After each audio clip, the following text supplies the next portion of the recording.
미리 정의되는 것도 중요하지만 그 법률의 규정 또한 형벌법규가 명확해. 왜? 불명확하다. 범죄 후 구속 요건이라든지 형벌이 불명확하게 되면 자의적인 공포 의사가 개입이 되는 거죠. 자, 어떤 경우냐? 자, 아까 말했던 예를 계속 연장시켜 본다면 현준이가 자기 여자친구랑 지금 그 사람들이 많은 주안역 앞에서 바로 아까 말한 것처럼 부둥켜 이렇게 안아줬다. 여자친구니까 안아줬다. 여자친구가 달려와서 와라. 그렇게 미쳐 훨씬 운전자분들 노량에서 들어오면 습관 들어가서 알아줘. 상관없어 이제. 눈 따위는 의식 따위는 필요하지 않다. 이런 거 좀 강한 것 같아요. 그래서 하나도 들이 다니면서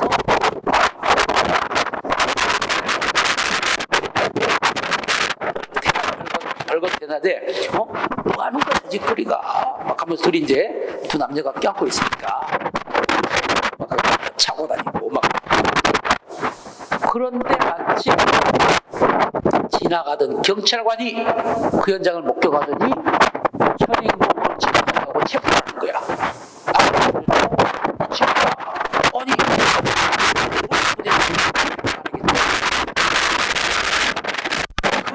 애를 법률로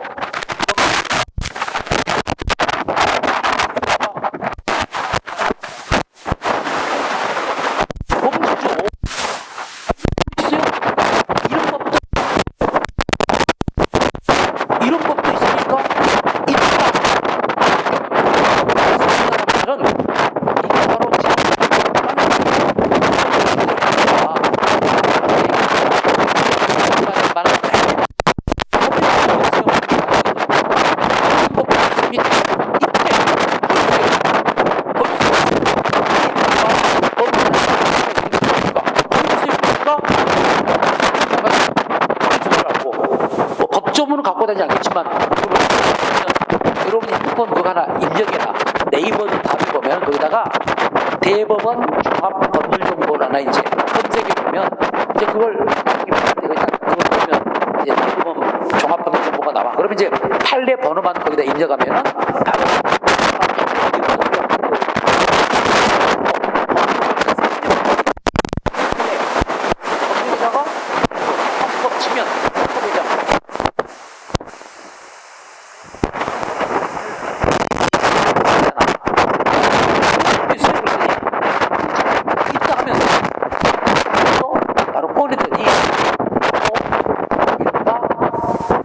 법조문을 딱 보여줬어요. 그래서 딱 봤더니 그 법조문이 진짜로 뭐라고 되느냐? 공공장소에서 선량한 풍속에 위반된 행위를 한 자는 2년 이하의 징역에 처한다고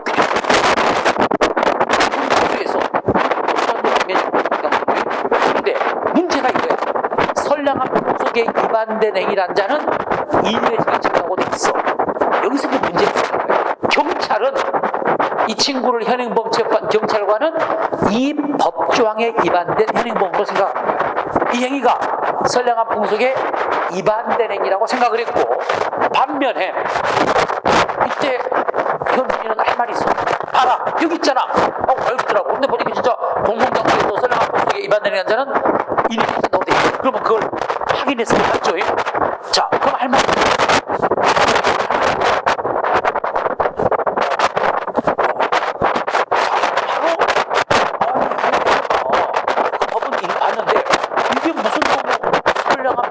위반된 행위입니까? 선량한 풍속 위반된 행위가 이 여자를 지금 포함하고 있는 거 아니에요? 아, 그 정도가 선량한 풍속 위반된 행위 뭐야 그러면 뭐 그렇게 따지면 언쟁을 치는 이유는 한마디로 언쟁을 이 두 사람이 경찰관하고 이 현준이가 이렇게 지금 말싸움을 하게 만든 사람이 누구냐? 말싸움을 누가 만들었어? 누가 만들었어? 유민이랑. 난 아니야? 누가 만들었어? 입법자들이죠. 입법자들이 법을 명확하게 정했으면 되는데 왜 이렇게 불명확하게 정해가지고 서로 선량한 풍속 위반 행위다 아니라고 싸우는 거예요. 이러면 안 돼요. 국가에서 바로 공권 행사를 위해서는 법이 명확해야 범죄를 규정하고 하게 되면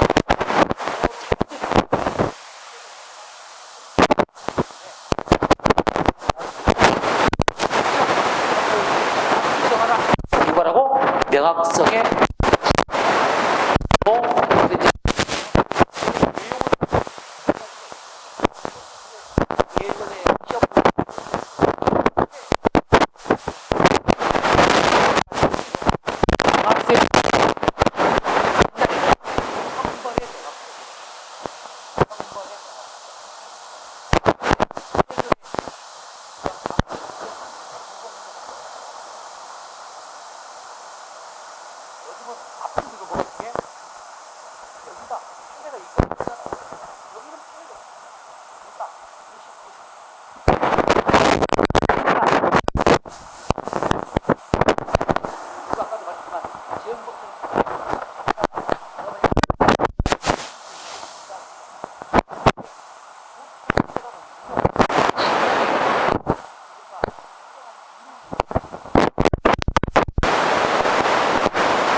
를 보면 징역 2년 이렇게 기간을 딱 정해서 선고하잖아. 이게 정기형이에요.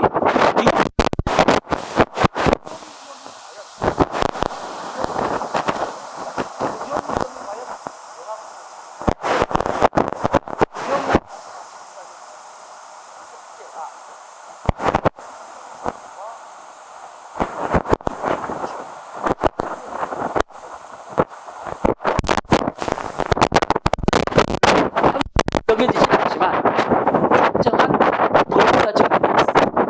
여러분이 소년범이 19세 미만이니까 19세 미만인 형사범죄들은요 소년범들이에요. 그런데 그 소년법 60조에 의해서 상대적 부정기형을 선고할 수 있어요. 그러니까 19살 밑에 있는 17살짜리가 절도죄를 범하게 되면 우리처럼 이 친구가 범하게 되면 소년범은 아니에요. 이 친구가 범하면 징역 2년, 1년 이렇게 선고한다. 그런데 소년범이 범죄를 범하게 되면 뭐라고 나오느냐? 바로 단기 1년, 장기 2년 이렇게 단기와 장기를 정해가지고 유경을 선고하게 돼. 이걸 뭐라 한다고? 상대적 부정경이고 결론 우리 현행법상 상대적 부정경은 허용돼 안 돼? 허용되죠. 소년법 60조가 규정하고 있다니까. 그러니까 19살 밑에짜리들은 소년범들이 재판받으면 유경 선고할 때 바로 단기와 장기를 정해가지고 단기 1년, 장기 2년 이런 식으로 형을 선고한다. 이게 상대적 부정경이야. 그래서 소년법에 규정돼 있고 실정법적으로도. 그래서 상대적 부정경은 명확손칙에 위반된다 안 된다? 안 돼. 그런데 명확손칙에 위반되는 게 뭐냐? 절대적 부정경. 한마디로 말하면 절대적 부정경은 절대적으로 금지됩니다. 절대적 부정경은 명확손칙에 반해. 정확히 말하면 형벌의 명확성 원칙에 반합니다. 왜? 절대적 부정경은 뭐냐? 아예 기간이 정해있지 않아. 한마디로 집행기관이 자기에 의해서 풀어주고 한마디로 형을 집행하는 기관이 저 맘대로 풀어주고 안 풀어주고 할 수 있어. 자, 절도죄를 범했어. 현준이가 유죄 판결을 이제 하면서 피고인에게 징역을 선고한대. 피고인에게 징역을 선고한대. 그럼 궁금해 안 해? 궁금하겠죠. 뭐가 궁금해요?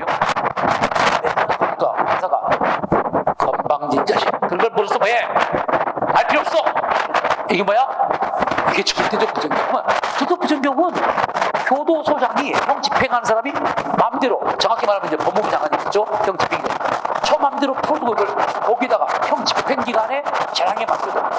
이건 안 됩니다. 그러니까 형을 선고할 때 그냥 바로 징역형을 선고하는, 절도죄 같은 경우도 그냥 타인의 재물을 절취한 자는 징역에 처한다. 이게 뭐라고? 이게 절대적 부정경. 이건 안 돼. 이런 것들에서 결론을 말합니다. 중요성은 낮지만 혹시 모르니까 형벌의 명확성, 상대적 부정경은 허용됩니다. 실정법상 소년법에도 기록되어 있습니다. 그러나 절대적 부정경은 허용되지 않아. 이게 우리 때는, 그러니까 우리 때는 형벌이니까 이런 게 나왔다고 옛날에 시험에는. 근데 지금은 안 나와. 앞으로 나오라면 좀 낮아요. 그러나 좀 알고는 있어야 되기 때문에 우리 책 21페이지 보시면, 자, 내용의 1번 구속요건의 명확성이 나오고 2번에 형사 제재의 명확성이 나와 있죠. 그래서 니은번과 디귿번을 여러분에게 소개한 거예요. 니은, 디귿, 동그라미. 왜 동그라미를 하냐면 복습할 때 여러분이 반복이 중요하다고 그랬습니다. 복습이 중요해. 형법은 예습 필요 없어. 복습만 하면 되는데 오늘 이제 뭐 유민이 같은 게 끝나면은 이런 거 한번 다시 읽어보는 거야. 그러니까 내가 말하는 거 그냥 통과해. 다 책 볼 필요 없어. 내가 언급한 것만 보면 돼. 이론은 좋습니다. 그러니까 이 니은번, 디귿번 동그라미 하시고, 참고로 이제 그러면 이렇게 생각해. 우리가 무기형을 선고하는 경우가 있어. 무기징역 선고잖아. 무기징역 선고는 부정경이니까 이건 정경입니다. 무기징역은 정경이기 때문에, 자, 리을번 무기징역과 무기금고는 형기가 종신까지는 정경이기 때문에 부정에 당하지 않습니다. 이렇게 보고, 여기서 하나 언더라인만 한다면요, 여러분들이 바로 디귿번 형의 장기와 단기가 전혀 정해지지 않는, 자, 절대적 부정기형은 언더라인, 그리고 끝에 절대적으로 금지되나. 자, 왜냐하면 이게 헌법재판소 결정이기도 하기 때문에, 그러니까 혹시 몰라요. 그러니까 절대적 부정은 절대로 금지됩니다. 그러나 바로 상대적 부정기형은, 바로 밑에 줄 상대적 부정기형은 실정법상 소년법 등에 의해서 예외적으로 허용되고 있다. 자, 여기는 뭐 C급 정도입니다. 우리에게 중요한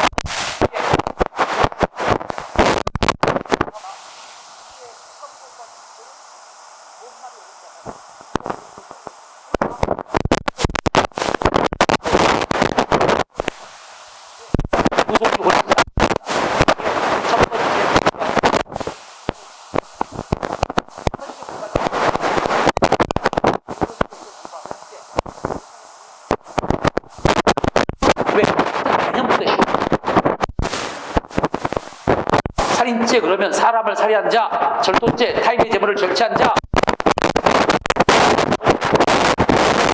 구속요건인데 이 구속요건이 명확해야 돼. 오늘날 우리 시험의 포인트는 여기에 있습니다.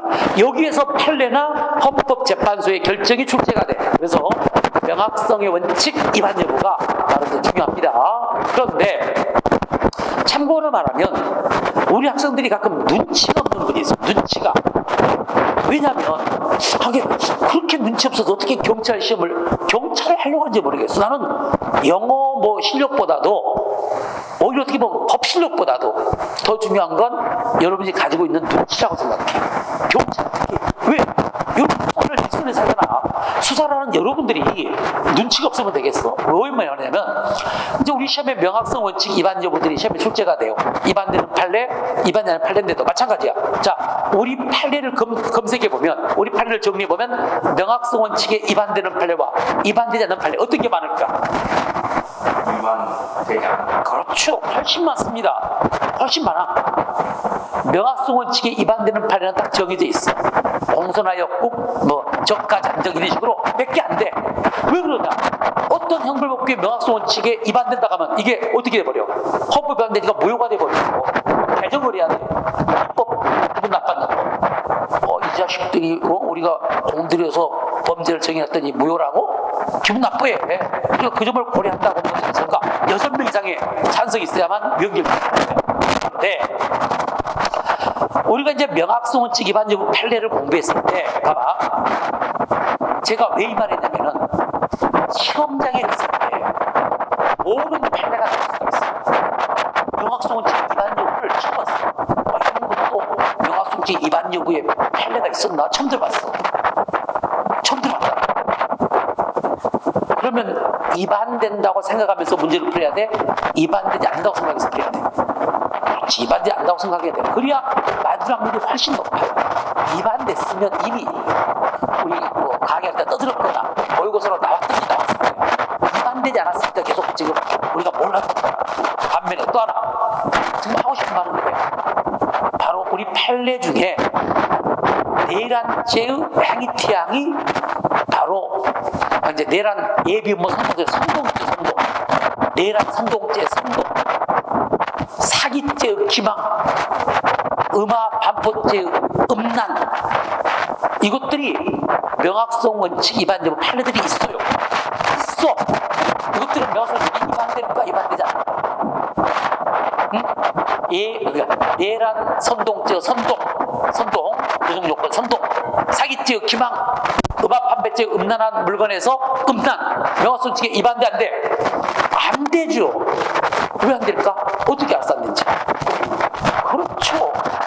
그게 눈치라는 거야. 엊그제까지 사기죄 공부하면서 사기죄의 가장 핵심이 기망행위 아닙니까? 기망행위 뭐 내용, 기망행위 해당 여부, 기망행위 상대방, 기망행위의 뭐 그 정도 막 공부해놓고 지금 시험에 났는데 사기죄의 기망은 명확성 원칙에 위반된다.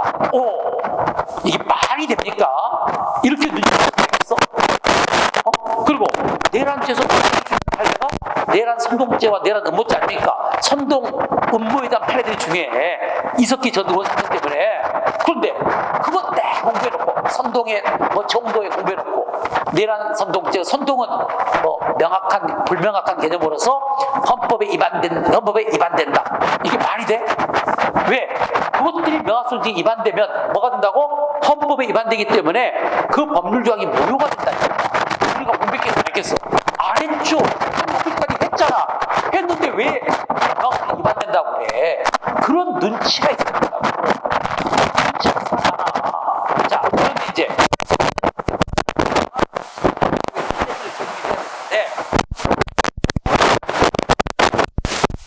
22페이지 보시면 이게 위반돼가지고 위반되는 건데 어떻게만 알면 위반되는 것들이야. 그래서 이제 앞에 그 동그라미 있는 것들이 그에 해당 여부. 그래서 뭐 저속한 표현에서 저속. 그리고 이제 가장 우리가 기본 강형으로 잘 써먹는 거 2번입니다. 2번 보시면요. 이미 여러분이 눈치챘겠지만 범죄의 구속 요건이 선량한 풍속에 위반되는 게 봐봐. 선량한 풍속. 여러분 생각해봐. 명확성 원칙 위반된다는 것은 우리가 정확히 몰라도 대강 어떤 생각이 들어. 법에 규정되어 있지만 이 개념이 쉬워 어려워. 법조항이 우리가 일반 국민 이야기가 어려운 문장들이 되게 명확성 원칙 한마디로 도대체 어떤 그건 올바른 대표적인 것이 선량한 풍속 위반.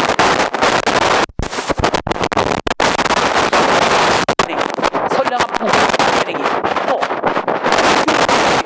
공무소득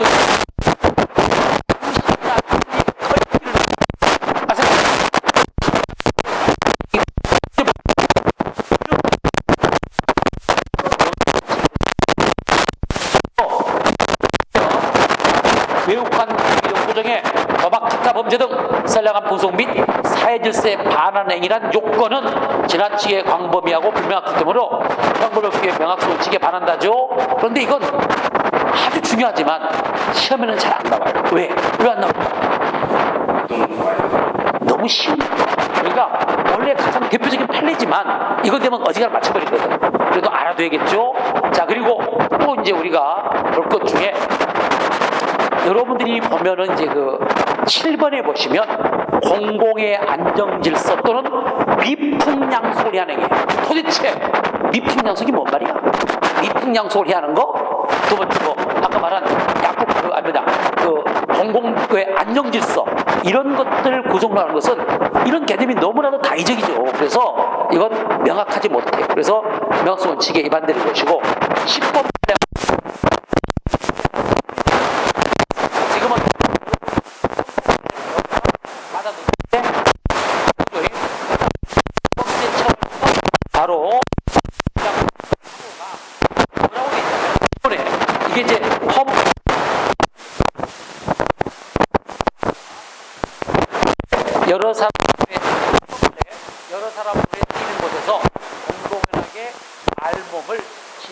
크게 내놓거나 가려울 것을 내놓아 국제감을 준 사람이라고 되어 있는데, 이게 가리할 것, 첫째, 그리고 그러니까 지게 내놓아 국제감을 준 사람인데, 여기서 우리가 알 수 있는 내놓는다는 것이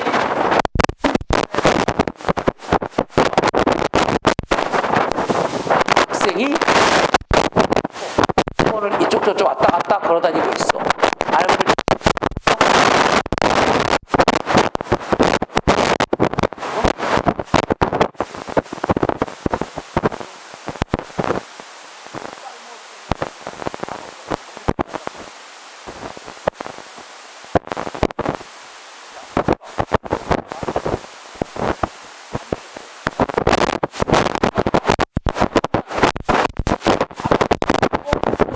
까고 왔다 갔다 돌아다니고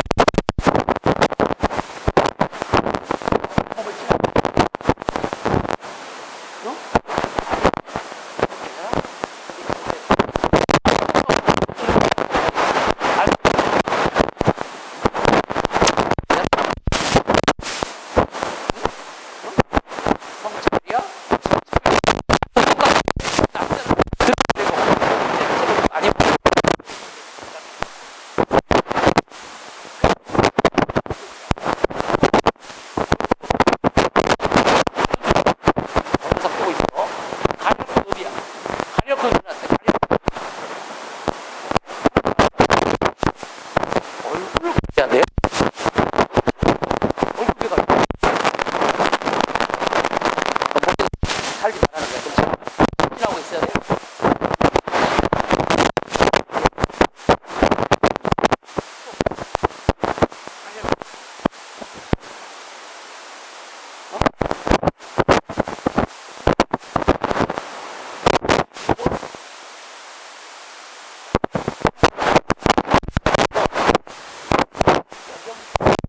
용감한 이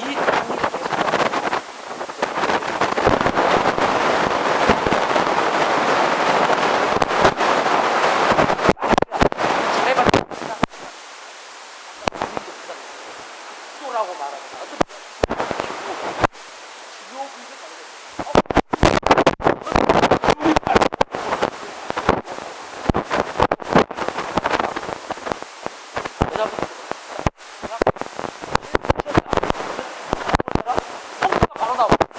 여자는 나오면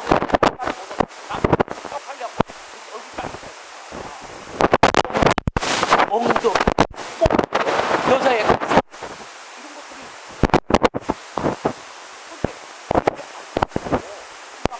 발휘할 수 있고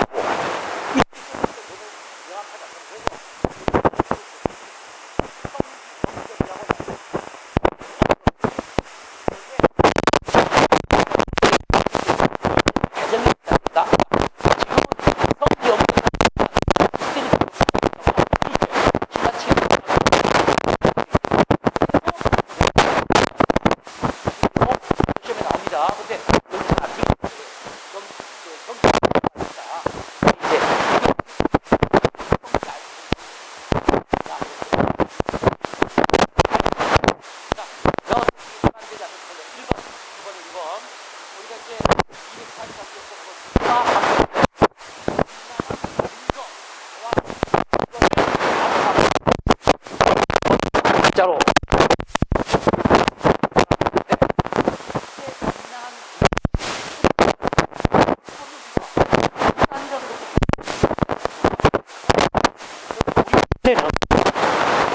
물건의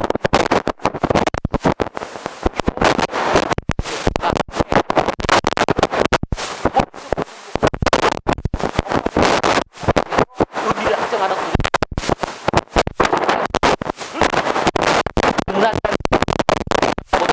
욕을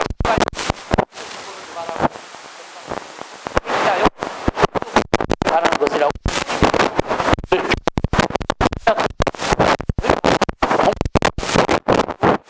것은 금나는 명확성 있게 위반된다, 안 된다. 안 된다. 지금 또 점을 막 내고 있습니다. 음란한 물건에 명확히 위반되지 않습니다. 그래서 지금도 공부할 때 사회법이 등 반포죄 객체가 음란한 물건 포함 이렇게 나오잖아. 만약 녀석이 위반됐으면 합격이. 또 하나 벌꽃 중에 우리 그 판례를 보면요, 여기는 지금 우리가 선동이 안 나와 있나 지금? 이제 위반된 판례로 내란 헌법상 내란 선동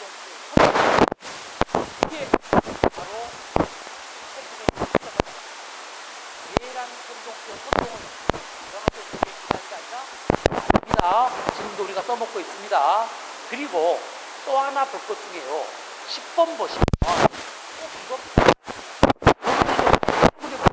기타 이해이라고 있습니다. 기타 이해관계이라는 데 이해관계가 있는 사람 아니야. 그것도 어떻게 보면 영화소득에 위반될 것 같은데 아니야. 법조문상 이해관계인 외에 다시 법치를 펴서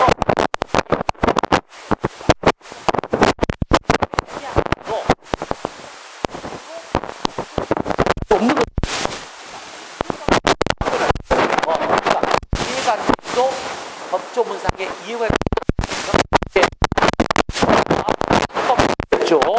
자, 그리고 판례도 긍정적으로 봐요.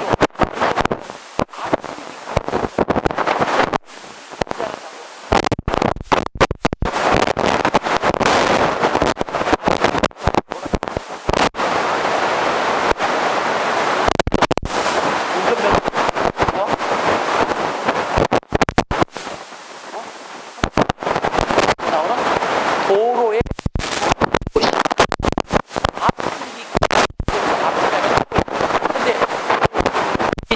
하나가 도로에 구부러진 곳이래. 도로에 구부러진 이거 보잖아. 근데 도로의 표현이 뭐라고? 도로에 구부러진 그러면 도로에 구부러진 곳도 명확히 분명하게 어느 정도 구부러진 거야.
위반된다.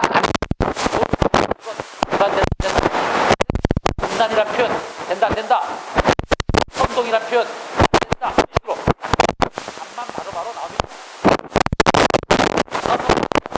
4번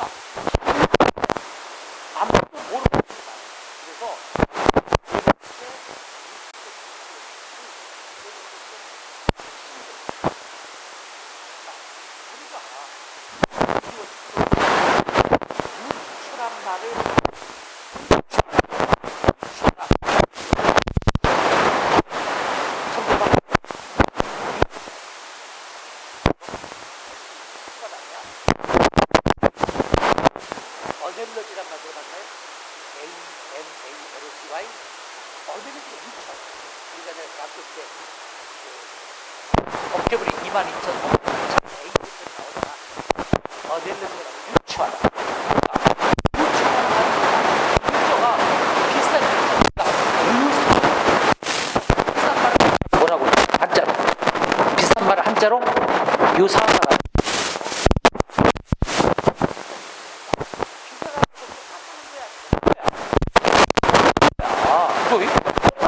비싸다는 말 안 해요.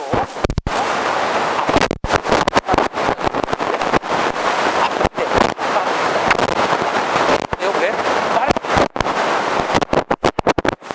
그런데 다른 것을 같은 것으로 추가한 거예요.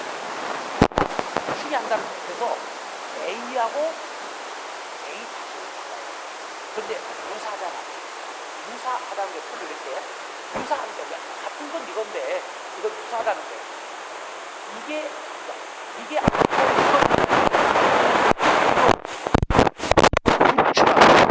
법의 세계에서 바로 A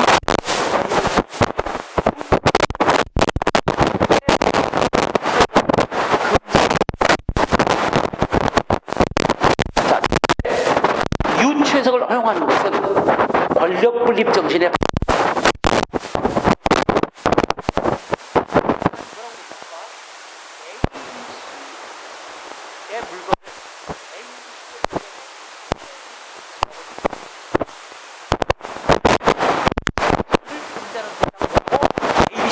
이걸 소지하면 처벌하기. 그런데 내가 A 다시를 소지하고 그런데 법원에서 야 A 다시는 A는 아니지만 A와 비슷하니까 A 다시를 A로 해석하게 되면 입법자들이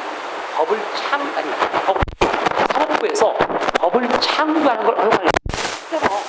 이 말은 뭐야? 결단은 ABC인데 법관이 건방지게 바로 국제 대상을 A 다시 A, B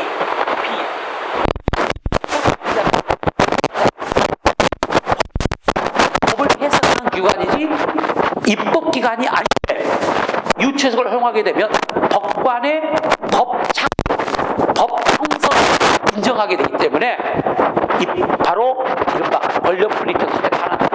두 번째 또 만약에 유추해석을 허용하게 되면 법관에게 법 형성 내지 법 창조를 허용하게 되면 우리는 아까도 말했지만 형법은 평가 규범이라니까 어떤 행위가 위법하냐 안 하냐를 평가하는 규범이야. 그러니까 이 행위는 위법하고 이 행위는 위법하지 않다는 것은 뭘 보고 평가해? 형법을 보고 평가하는 거야. 간통 행위는 위법이 안 해. 위법하지 않아. 왜? 법의 규정이 없으니까. 그리고 또 형법은 행위 규범이야. 우리 국민의 행위의 준칙이 돼. 행위의 준칙이 돼. 다시 말하면 이 행위를 할 것인가 말 것인가를 형법을 보고 바로 결정하고 바로 행위라는 게 없어. 보니까 이 행위는 위법한 행위네. 그러면 해 안 해? 안 해. 위법한 행위는 이 행위는 위법하지 않네. 그러면 해 안 해? 해. 그러니까 위법한 행위냐 아니냐를 보고 우리가 우리 행위를 결정한다. 행위의 준칙, 해야 될 행위와 하지 말 행위의 기준이 되는 형법이. 그러다 보니까 봐봐. 호지를 하고 있어. 그럼 우리 이거 그래서 바로 행위를 정할 때 A 다시를 소지하는 건 법에 기반되지 않습니다. 내가 하고 나중에 봤더니 A 다시고 A하고 똑같으니까 A로 봐야 돼.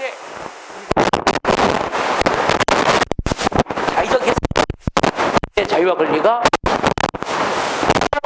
유추해서 하겠죠. 그런데 여기서 똑같은 소급표 금지 원칙이듯이 유추석 금지 원칙으로 유추해석이 피고인에게 유리하니까 불리하니까 금지하는 거야. 그래서 이게 자의적인 공리에서부터 국민의 자유를 침해하는 거 아닙니까? 그럼 역으로 말하면 피고인에게 유리한 유추해석은 허용된다 안 된다?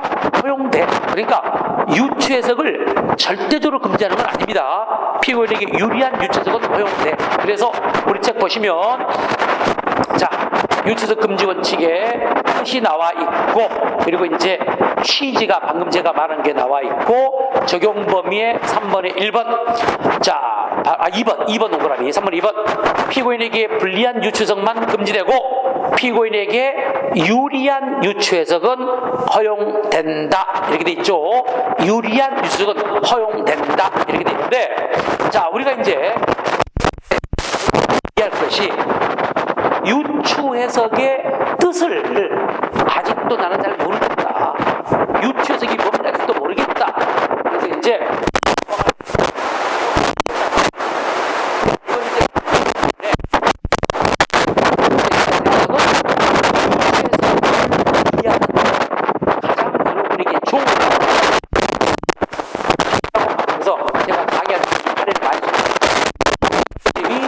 염소 사건입니다. 염소 사건. 자, 무슨 일이 있었느냐? 이게 이제 왜 문제가 되냐면은 상상과 염소와 양을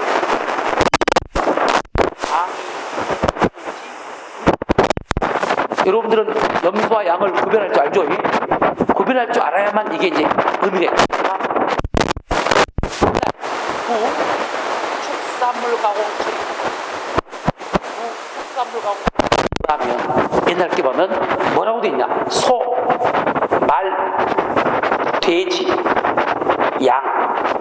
자, 소, 말, 돼지, 양과 같은 수축을 비위생에서 도축한 경우는 처벌합니다. 요즘도 이걸 소를 여러분이 집에서 도축하면 처벌된대. 처벌됩니다. 그 어디서만 도축해야 돼. 그러니까 이런 비위생에서 도축하면 처벌됩니다. 그러니까 처벌의 대상이 되는 것들이 소, 말, 돼지, 양으로 돼 있어요. 그리고 이 판례가 굉장히 오래된 판례예요. 참고로 말하면 옛날에는요, 저도 제가 중학교, 고등학교 때 양을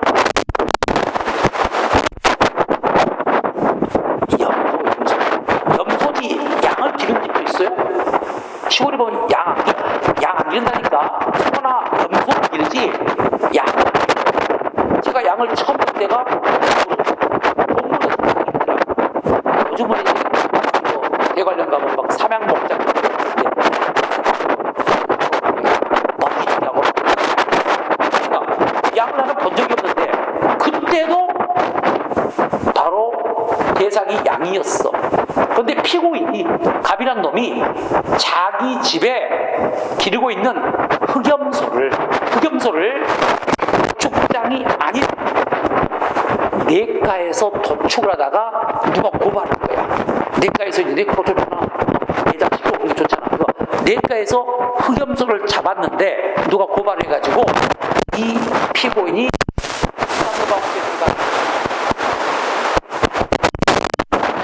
저는 무죄입니다. 제가 왜 축산업체 위반입니까?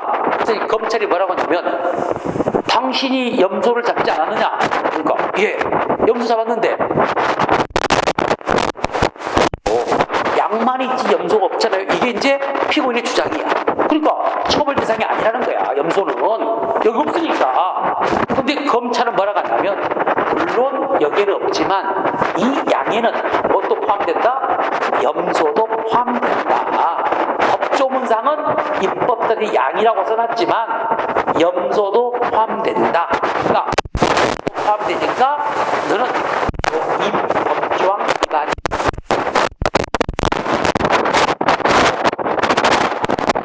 여기에 법조문 양이라고 돼 있는데 양과 염소는 비슷하잖아. 비슷한 거.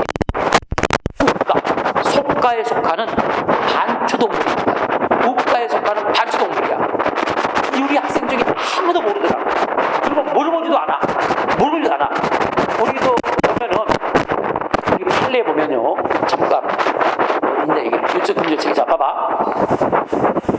그 26번에 1번을 설명하거든. 양과 염소는 다 같이 우가에 속하는 우가 한자가 없기 때문에도 어려울 수 있는데 이 우자가 소우자입니다. 우가에 속하는 반추하는 가축이라는 건데 25년 동안 강의하면서도 누구 한 명 반추하는 가축의 반추의 의미를 물어보지 않더라고요. 그러면 안 물어보는 것은 아니까 안 물어봐야 되는데 모르면서 안 물어봐. 왜? 내가 물어보면 다 몰라. 아는 사람이 한 명도 없었어. 단수가 그렇죠. 이걸 어떻게 알았어? 근데? 어떻게 대세김씨를 알았어? 야, 대단한 사람이야. 내 25년 강의 역사에 신교를 이루는데 이렇게 대세김씨를 만 사람은 처음이야. 반추로 물어보면 다 몰라. 반추가 뭔 말인지. 반추가 대세김치라는 걸 반추라고 그래요. 반추. 아주 잘하네. 라는 겁니다. 반추기야. 그래서 이제 비슷은 해, 비슷. 그러나 외관이 다르죠. 외관이. 여러분들은 수염도 나고 털도 맨질맨질하고 양은 뭐야? 눈도 앞에서 털이 꼬불꼬불하고 막 털을 생산해가지고 안 만들고 그게 약이잖아, 약. 옛날에 털 생산용이었는데 지금은 양꼬치라고 해가지고 오히려 굉장히 좋은 수입원이 돼. 양꼬치가 또 사람들이 비쌉니다. 내가 좀 좋아하는데 비싸더라고. 특히 양갈비는 굉장히 비싸더라고. 그 양갈비 맛있는데. 그런데 요즘 이제 양꼬치가 없어서 많은데 특히 중국 사람들 많이 사는데 중국 사람들 서울의 대림동이라든지 건대 뒷골목 같은 데 보면은 중국 사람이 많이 사는데 거기 보면 막 양꼬치집이 무지하게 많고 막 중국 사람들이 자기들끼리 막 말하고 막 중국 사람이 직접 운영하나 봐. 말하고 막 그러는 종업원이. 그리고 거기에 양꼬치에 가장 잘 어울리는 술. 모든 걸 잘하네. 술 안 먹는다고 그랬잖아. 양꼬치는 먹었는데 칭따오는 안 먹어? 술 좀 먹어? 그럼 먹네. 그래. 칭따오가 한자로 뭐라 그래? 청도 맥주. 왜 청도 맥주가 유명할까? 그쪽에 독일 회사가 청도가 이제 독일이 거기를 식민 지배했던 거죠. 거기가. 물이 술은 물 맛이거든. 거기가 물이 좋은 거야. 그래서 저도 칭따오 청도 맥주 많이 사다 먹는데 뭐 사람이 편견인지 모르지만 또 그렇게 생각해 보니까 맛있더라고. 그래서 근데 어쨌든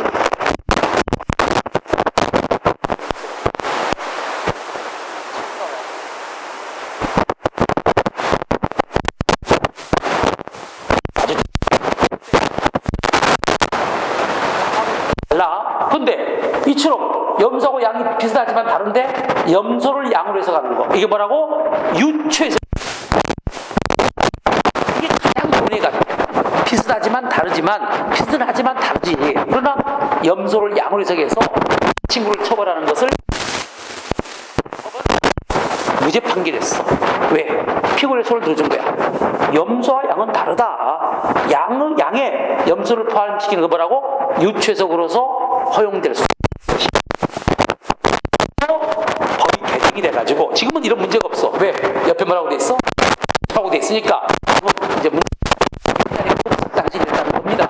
그래서 1번 판례 가장 여러분에게 소개하는 대표적인 판례입니다. 그래서 축산물광질법상 수축 중의 하나인 양의 개념 속에 염소가 당연히 포함된다고 해석하는 것은 유추해석으로 허용될 수 없다는 것이 판례의 입장입니다. 알겠죠? 자, 그래서 이제 유추해석 금지 원칙의 위반 여부의 판례들이 지금 바로 이제 많이 있어요. 굉장히 많은데 우리가 또 하나 설명할 것이 뭐냐면, 자, 기본 강의 때 24페이지 보십시오. 24페이지 보면 3번 동그라미 소송법 규정에 대해서도 원칙적으로 유치 가능하다. 아까 말한 적용 범위에서 피고인에게 불리한 유치는 금지되지만 유리한 유치는 허용됩니다. 그리고 또 소급표 금지 원칙도 그랬잖아. 그리고 또 하나 소급표 금지 원칙도 실체뿐만 적용되지 수송법규는 적용이 안 됐거든. 그런데 유추해석도 마찬가지로 원칙적으로 소송법에 대한 유추해석은 허용됩니다. 그런데 예외가 하나 있어. 이게 중요해. 예외가 뭐냐? 소송법 규정 중에서도 친고죄의 고소라든지 반의사 불벌죄에서의 처벌 불원의 의사 표시는 이게 소추 조건입니다. 그러니까 한마디로 가벌성과 직결되는 것이다 보니까 가벌성과 직결되는 이 소추 조건은 비록 소송법 규정이지만 유추석 금지 원칙이 적용됩니다. 이 말은 뭐야? 소송법 규정은 원칙적으로 유추석이 허용되지만 가벌성과 직결되는 소추 조건, 소송 조건만큼은 뭐라고? 유추해석 금지 원칙의 적용 대상이기 때문에 유추해석을 할 수가 없다는 거야. 자, 이 말은 이제 시험도 마찬가지야. 아까도 말했죠. 우리 기본 강의는 기본을 소개하는 거야. 그러니까 소송법 규정에 대한 관련된 판례가 나오는데 25페이지 1번과 2번 여러분에게 2번이 형소법 공부했을 때 공정거래위원회 고발이 이건 소추 조건이다. 다시 말하면 바로 소추 조건이란 말은 이때 이 고발은 이런 사건을 뭐라고 그래?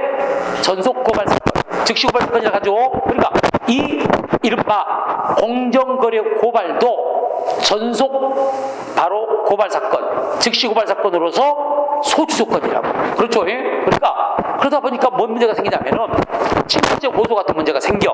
그래서 이미 우리가 수사 때 공부했죠. 우리 수사 공부했으니까 수사해 보면 고소의 주관적 불가불 원칙은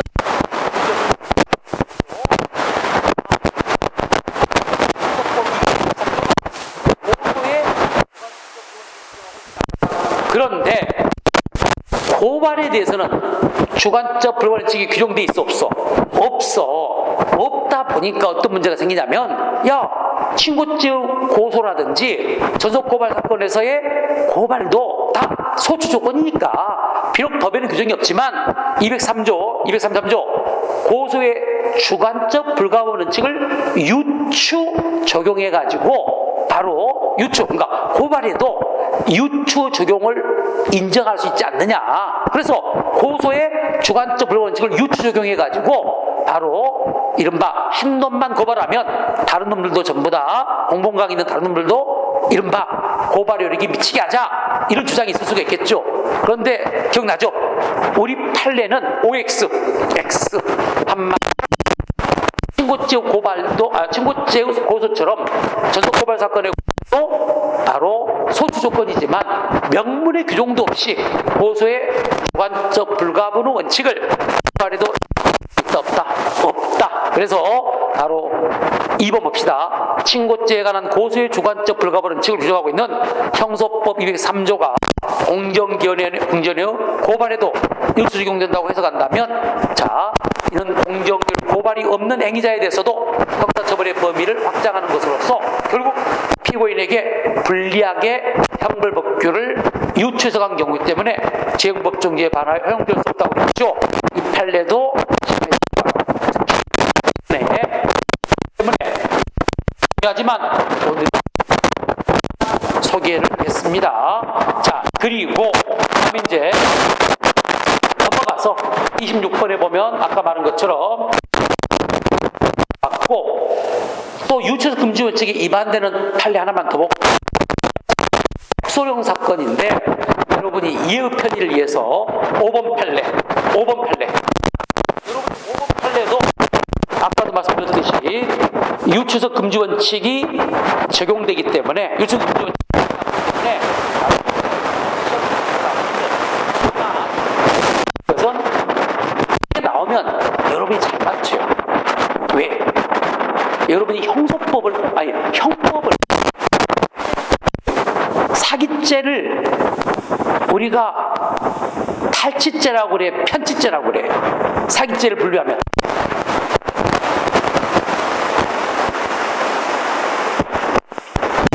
하자 있는 의사에 의해서 취득하는 겁니다. 그런데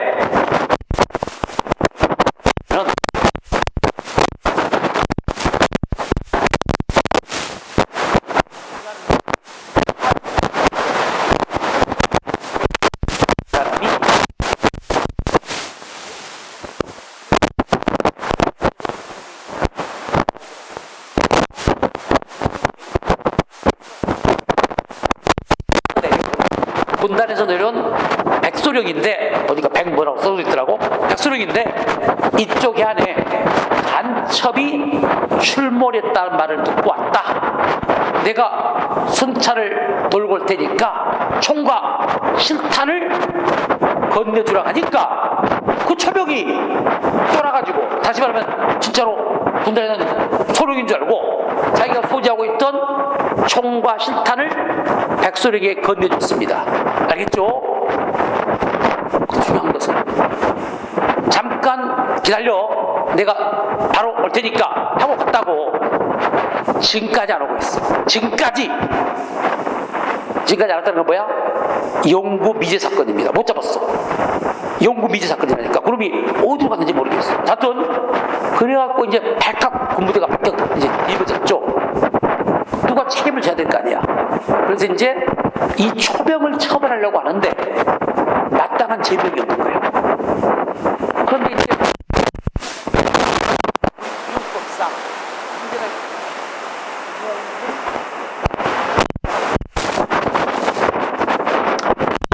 실제 문자 그대로 군용물을 분실할 때 성립하는 범죄인데, 여러분이 총 잃어버리면 문제가 되는데, 분실한 때문에 분실한 자야. 자, 분실이란 말은 뭡니까? 분실. 우리가 분실했다 가잖아. 우리 한글로 뭐라 그래? 잃어버렸다. 잊어버렸다가 아닙니다. 잃어버렸다. 이 말을 법적으로 표현하면 소지자의 의사에 반하여 점유를 이탈한 거예요. 소유자의 의사에 반하여 점유를 이탈한 것을 뭐라고? 분실이라고 그래요. 그럼 우리가 사기죄 공부했잖아. 사기죄에서 속아가지고 내 물건을 기망자에게 건네주는 것은 분실입니까? 아니죠. 이건 소지자의 의사에 반한 게 아니죠. 하자 있는 의사에서 넘겨주는 것은 이게 아까 말한 편치. 이건 분실이 아니라고. 그러니까 이 지금 초병은 총을 분실했습니까? 안 했죠. 속아가지고 건네주니까 한마디로 편치당한 것이죠. 그죠? 그걸 이 초병을 처벌하기 위해서 군용물 분실죄로 기소했다고 법원에서 무죄 판결했어요. 왜? 하자 있는 의사에서 건네주는 편치. 분실이 아니라 편치를 분실로 해서 하는 것은 유추에서 긍정치게 말한다는 겁니다. 그게 5번 판례입니다. 5번 판례. 그래서 길게 나와 있는데 대가로 2번 보시면 초병이 타인의 기망에 의하여 총기를 편치당한 경우도 군용물 분실에 해당한다고 해석하는 것은 유추에서 금지 원칙에 위반됩니다. 이렇게 돼 있죠. 또 하나 판례. 6번 판례도 쉬운데도 시험에 A급이야. 뭐 은하님은 잘할 것 같아. 상관 면전 모욕죄입니다. 우리 군용법 94조 1항은 잡아봐. 상관 면전 모욕죄. 상관을 어디에서? 상관을 면전에서 모욕한 죄야. 면전이 뭐죠? 얼굴 면자니까 얼굴 앞에서. 바로 중대장이 대대장 앞에서 막 쌍욕하면 이게 여기가 뭐돼? 면전 모욕죄가 되는데, 실제는 어떤 경우냐? 중대장이 멀리 떨어진 곳에서 전화기로 대대장과 통하면서 대대장에게 쌍욕을 한 사건이야. 이게 과연 상관 면전 모욕죄가 되겠는가? 그게 안 됩니다. 멀리 떨어진 곳에서 전화기로 통한 것은 면전에서의 모욕이라고 할 수 없어요. 이걸 면전에서의 모욕을 해서 것은 유추해석이라는 것이죠. 그래서 6번 면전은 얼굴을 마주치 않은 상태를 의미하기 때문에 전화를 통하는 것은 면전에서 어디라고 할 수 없죠. 그래서 대가로 2번 상관에게 전화를 통하여 모욕하는 경우를 상관 면전 모욕죄로 보는 것은 유추해석으로 허용될 수 없습니다. 어려운 판례는 아니죠. 근데 기출문제는 자주 나와요. 그 정도 봤고요. 다음 넘어가서 이제 반대로 뭐 판례가 많지만 이것들은 다 판례 공부 때 이제 하는 것이고, 다 반대로 유추해석 금지 원칙에 위반되지 않는 거, 페이지 33페이지 있죠. 자, 여러분이 유서 금지 원칙이 특히 왜 어렵냐면, 아까 봐봐. 법률 위반도 실은 좀 어려워요. 그런데 법률주의에 위반되는 판례는 많잖아. 그러니까 그것 중심으로 공부하면 나머지는 아니다 그러면 해결이 돼. 명확성 원칙도 판례 자체가 어렵진 않아요, 실은. 그런데 설사 팁으로 말하면 명확성 원칙에 위반되는 판례가 많지 않아. 그래서 공소나 약국, 저가, 단정 이런 식으로 몇 개만 외워두면 나머지는 명확성 위반되지 않으니까 답을 맞춰. 어차피 이것들은 다 결론이거든. 위반되는 않는다니까 답을 맞추는 지장이 없는데 이게 안 되는 경우가 있어. 유추 금지죄 이게 안 돼. 왜 안 돼? 그래, 위반되는 것도 많고 위반되지 않는 것도 많아. 뭐 위반되는 게 조금만 하고 위반되지 않는 게 많으면 좀 쉬운데, 그래도 우리 책도 지금 33개나 나왔다. 33개. 이게 완벽한 건 아닙니다. 여기 외에도 또 있어요. 근데 우리가 시험에 잘 나오는 판례가 33개야. 위반되지 않은 판례도 많아 또. 우리 책 위반되지 않은 판례도 뭐 지금 뭐 14개가 나왔는데 더 많아. 그래서 하나를 잡아가지고 이걸 뭐 외울 수도 없어. 다시 말하면 하나하나 봐가지고 위반된 단어들을 외워야 되는데, 그리고 여러분에게 할 때 봐봐.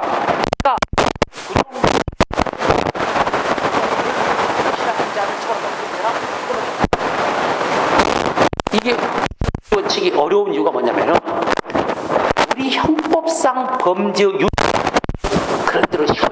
왜? 우리는 이미 형법의 구속력을 알고 있으니까 내용이 오는데, 실은 유추석이 우리 형법상 범죄가 아닙니다. 대부분 한 번도 못 들어봤던 법 또는 범죄를 가지고 그 법조문의 구속요건을 알아야만 유추석 여부를 판단합니다. 그래서 어려운 거야. 우리에게 친숙하지 않는다니까. 알겠죠? 그러니까 바로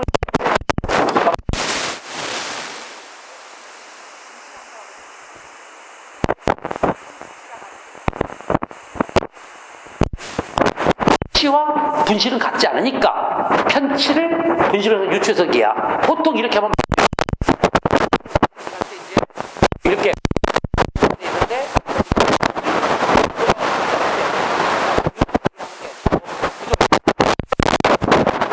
그렇지 않는 경우가 있어. 다시 말하면 봐봐. 이렇게 이거라고 이거 유추석에 반하지 않는 경우도 있기 때문에 어려워요. 그 중에 대표적인 판례가 오늘 하나만 설명한다면, 여러분에게 가장 A급 유추금지 원칙에 위반되지 않는 가장 A급 판례는요, 우리 교재 보시면, 자, 판례가 중요한 게 많지만 여러분에게 시간 관계상 하나만 설명한다면, 자, 판례 6번 판례입니다. 34페이지 6번 판례.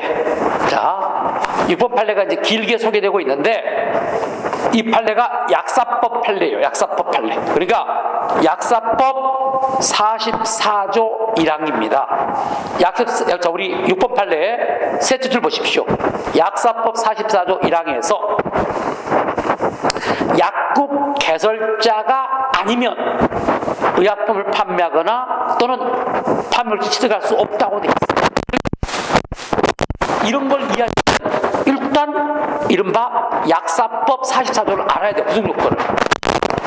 구속 요건이, 자, 약국 개설자가 아니면 바로 품을 판매하거나 판매 목적으로 취득할 수 없다.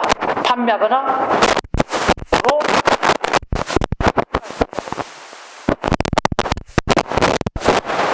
그래서 약관하라.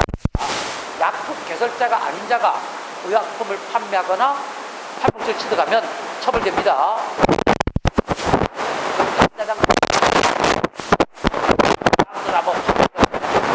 약국에서 전화다. 아, 뭐 김약국인데요, 그래? 안 그래? 아니죠.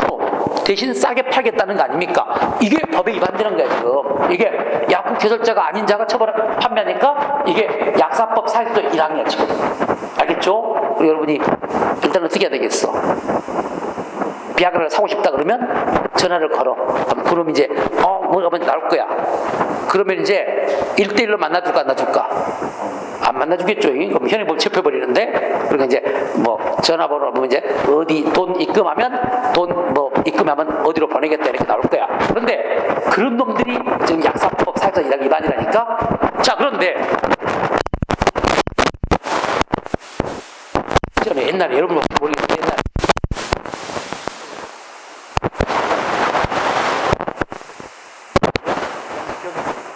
신종 뭐였다? 타미플루. 타미플루라는 약이 있는데 우리나라 사람들은 다른 약들 막 사재기라 이 약벌이 막 우리 그런 게 있었잖아.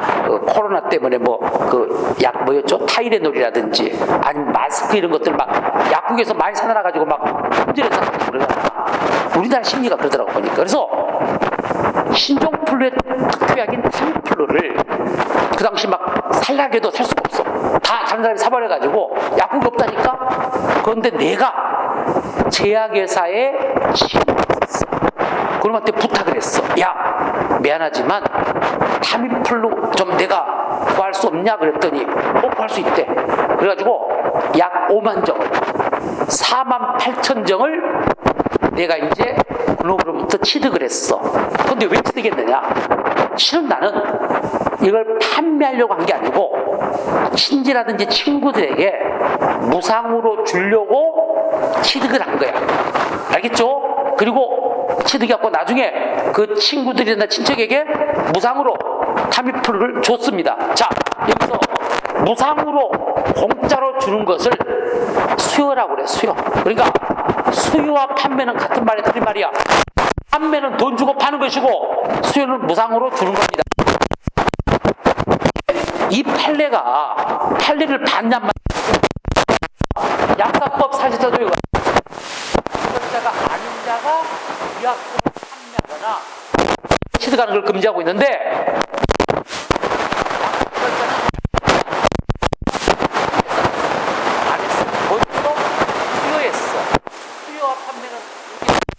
보통 이렇게 되면 똑같지 않는데 수요를 판매해서 가서 뭐라고 한다고? 이게 유추해석이라고 우리는 그래. 그런데 여기는 얼핏 보면 공짜로 주는 것하고 판매하는 것은 전혀 다르잖아. 그런데 공짜로 준 수요를 돈 받고 파는 판매로 해석하는 것은 당연히 유추해석으로 볼 수 있어요. 그러니까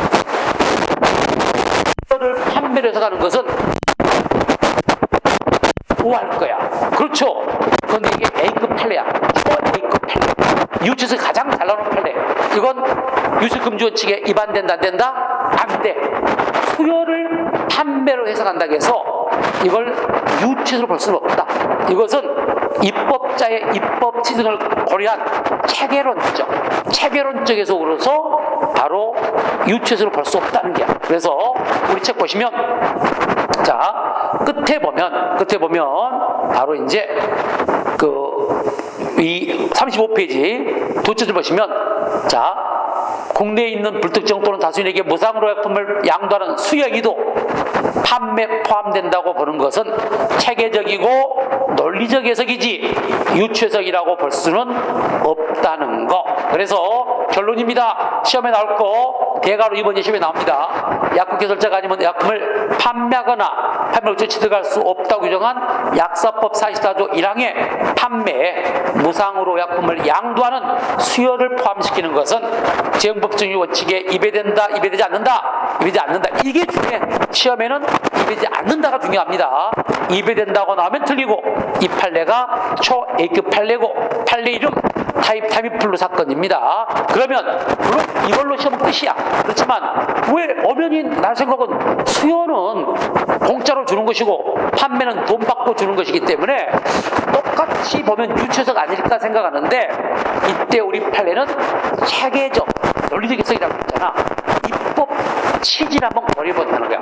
왜 약국 개설자가 아니면 의약품을 판매할 수 없도록 했을까요? 그러니까 쉽게 말하면 비아그라로 따진다면 약국에서 사 먹는 것하고 아까 그자들한테 사 먹는 것은 효과가 다른가? 똑같아. 효과가. 다만 이걸 왜 바로 금지하느냐? 약은 국민 건강에 직접적이고 심대한 위험을 가져올 수 있잖아. 그러니까 비유통자, 그러니까 약국 자격이 없는 사람에 의한 비정상적 방법에 대한 유통을 허용하게 되면 이른바 국민 건강에 심대한 지장을 초래할 수가 있기 때문에 약국 개설자만이 유통시킬 수 있도록 한 거야. 그러니까 비록 법조문은 판매라고 돼 있지만 판매해서 먹으나 사서 먹으나 공짜로 얻어 먹으나 똑같은 위험을 가지고 있는 거예요. 그러니까 이해가 돼? 약효가 달라지지 않잖아. 그러니까 한마디로 약국에서부터 사서 먹는 것하고 공짜로 먹는 것 있을 때 얻어먹는 개설자가 아닌 자로부터 공짜로 얻어 약의 효과는 똑같지만 만약에 약국 개설자가 아닌 자가 준 걸 먹으면 부작용 등의 그런 위험성이 높아져. 다만이 거야. 당연히 그것도 포함된다.